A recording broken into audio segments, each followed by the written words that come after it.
Hey my friends, George here coming at you with, as you can see, the fattest stack of book mail yet.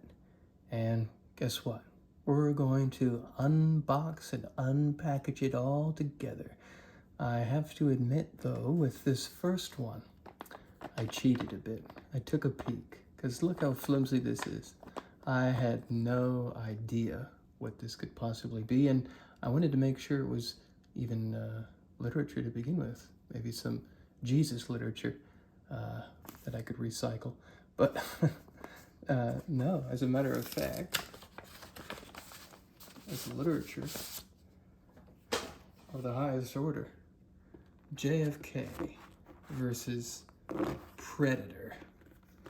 A story by Stacy Levine, illustrated by Chuck Baldock. Now, not too long ago, I actually bought a book from Stacy, who I'm friends with on Facebook, and I noticed this came out, but I had no idea that a copy was headed my way. So, in fact, it's a pleasant surprise. A nice little chat book, I think. That's what the kids call them these days. And let's see, you can flip through it. Nice illustrations. Almost, yeah, look at that. A pulpy quality to it in the best way possible. Sorry for the shadow of my arm. It's actually 5 a.m. right now. Look at that. Let's see how the story starts. It's 1992 during Game 4 of the NBA Finals in Portland, Oregon. The evening is light and warm, 75 degrees. Inside Portland's Memorial Coliseum, the crowd suitably caught up in the game. Cheers and wows, the oceanic sound of hums marveling. Oh, pretty interesting. Pretty interesting. Thank you, Stacy, for sending this to me. Thank you for the surprise. And next we have, you gotta love thrift books. They're so thrifty, they send books in a bag. Whoever thought of packaging something in anything other than a bag, right? So I think we can just cut it at the top and then find what's inside. We can play a guessing game. I'm hoping this is the Musil Volume 2 that I ordered. I'm still hunting for Volume 1. And I was hoping it would actually be as described. And kind of, what is this? Maybe it's something else.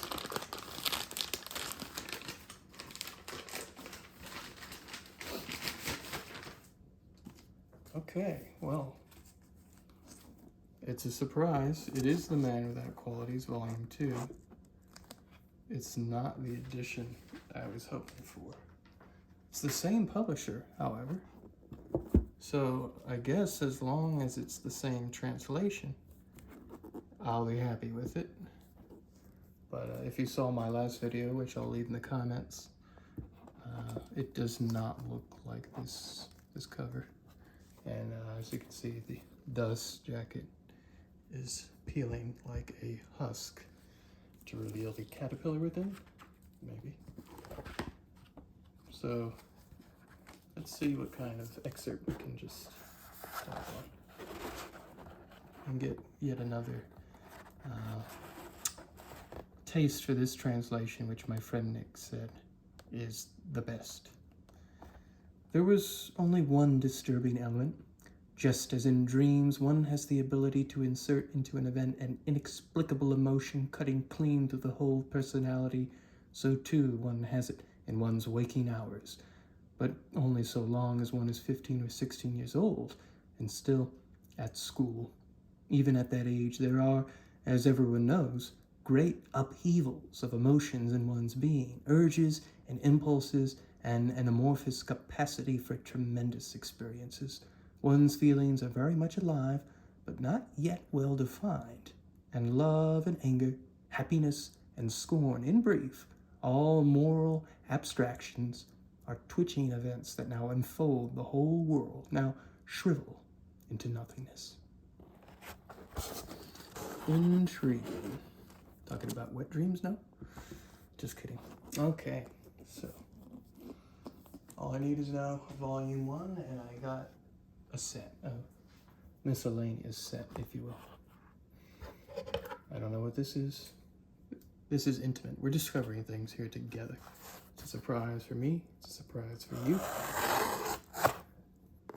Hopefully they're all pleasant surprises, more or less. Okay. Oh, she's tight.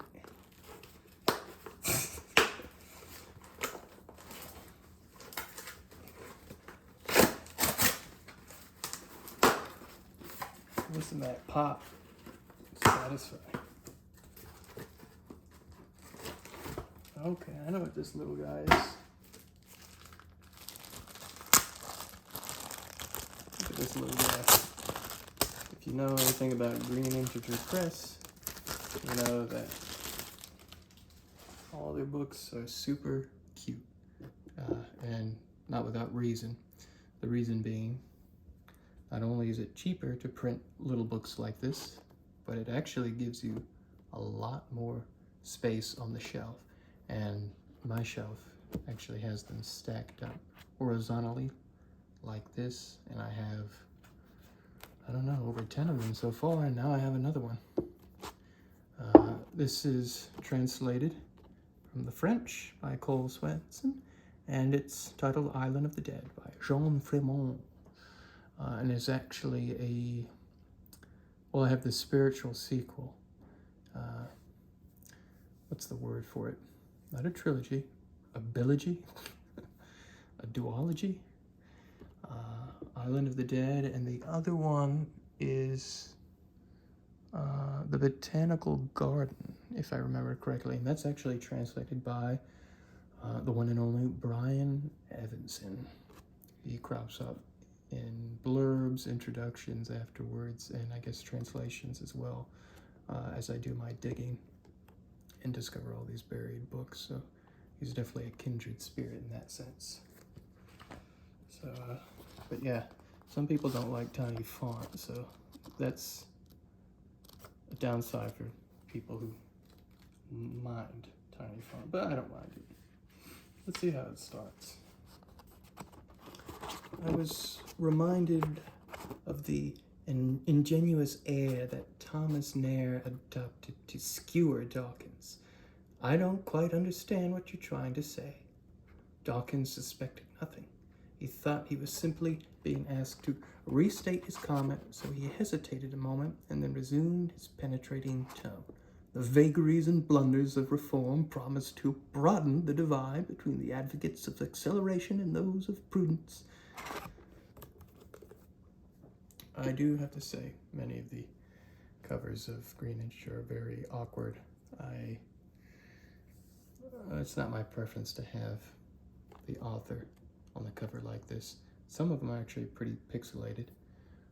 Fortunately, this one isn't so pixelated. But you can just stare into his eyes, into his soul, enter his being.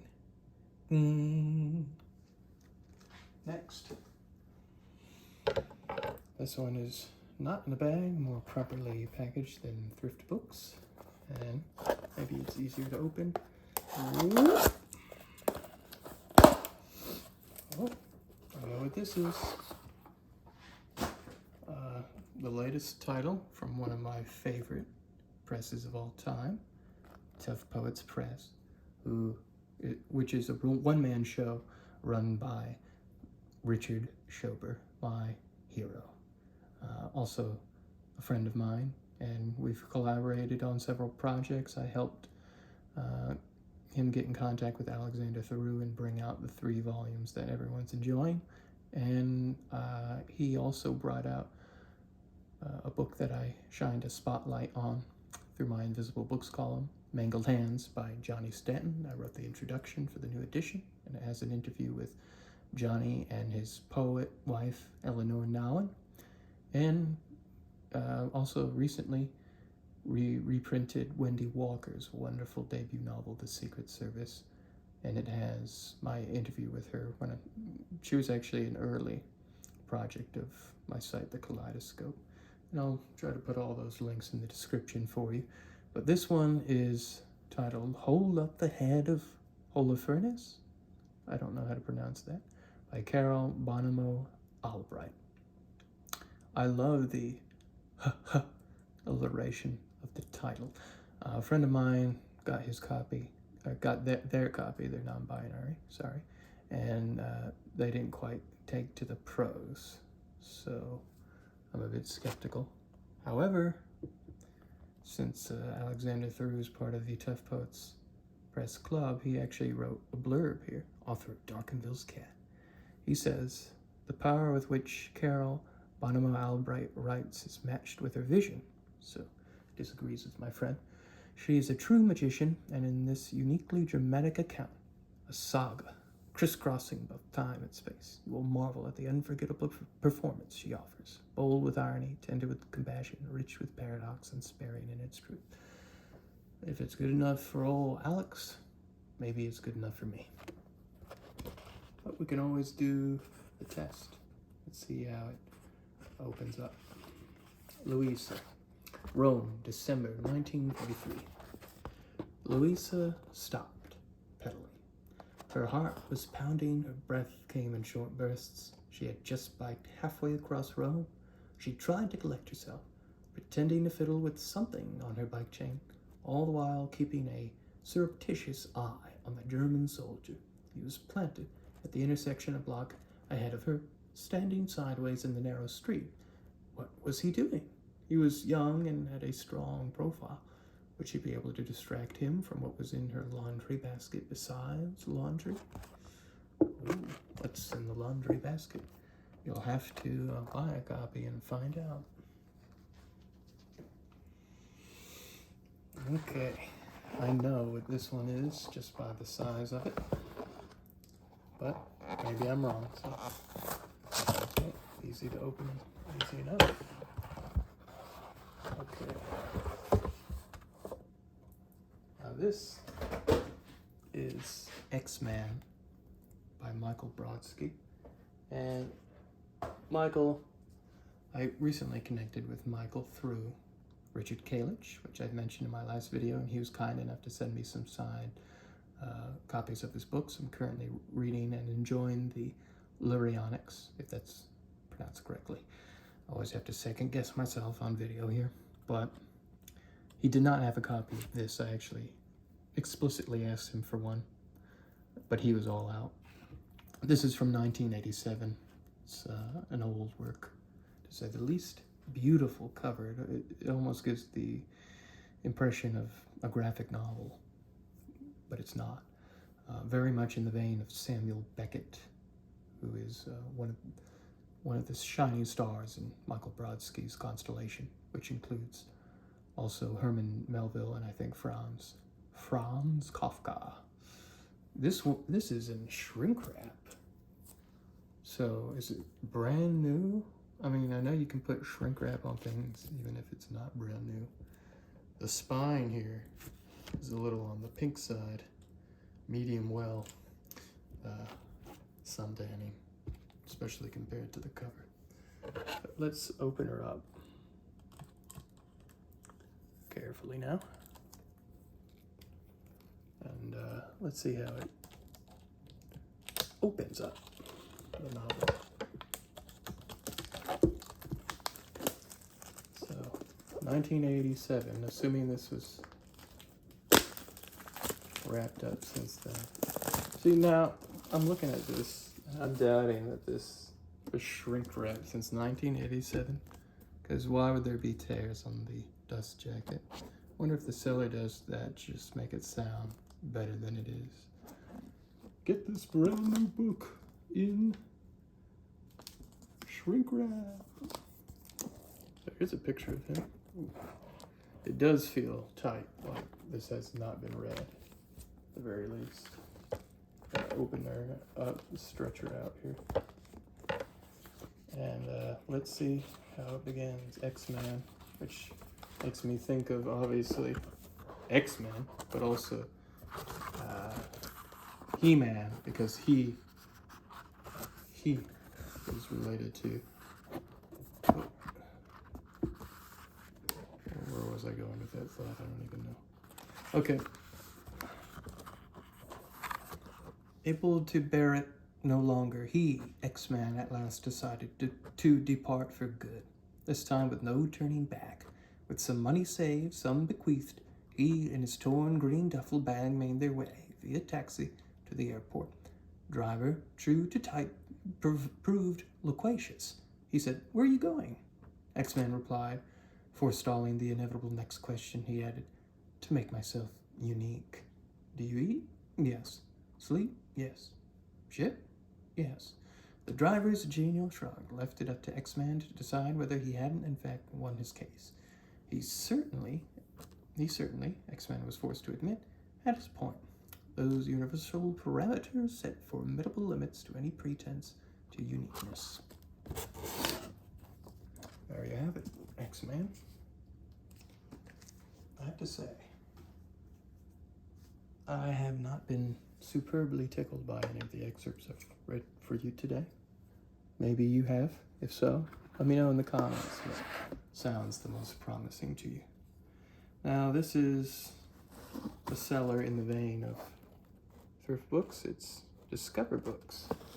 And they know how to package a little bit better by doing this cardboard here, all of which gets recycled on my end. And to be honest, I'm not quite sure what this is. We're going to find out together as usual.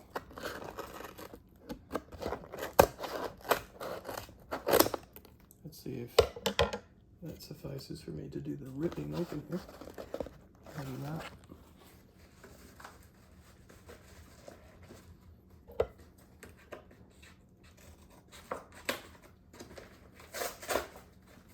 Oh, almost.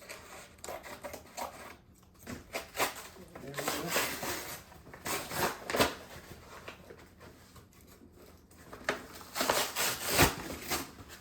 Okay. Now I remember what it is.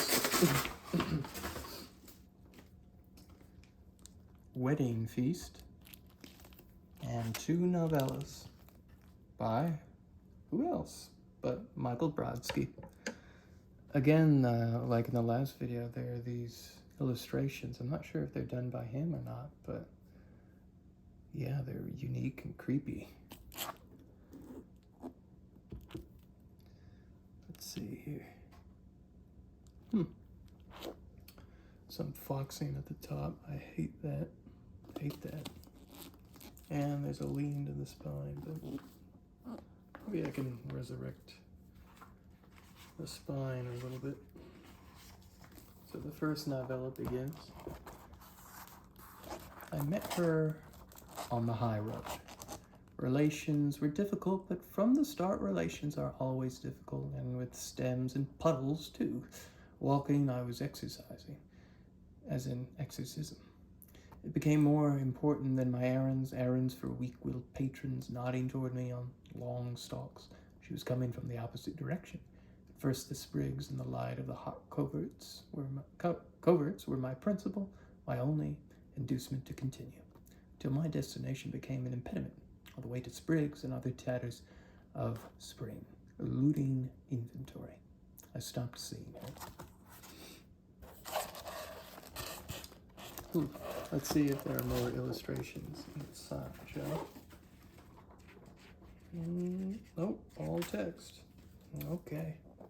So thanks so much for staying with me and watching this video to the end if you're still here. I hope you enjoyed this book mail as much as I enjoyed unpacking it. Let me know what tickles your fancy most out of this. Let me know in the comments. And have you gotten anything good in the mail?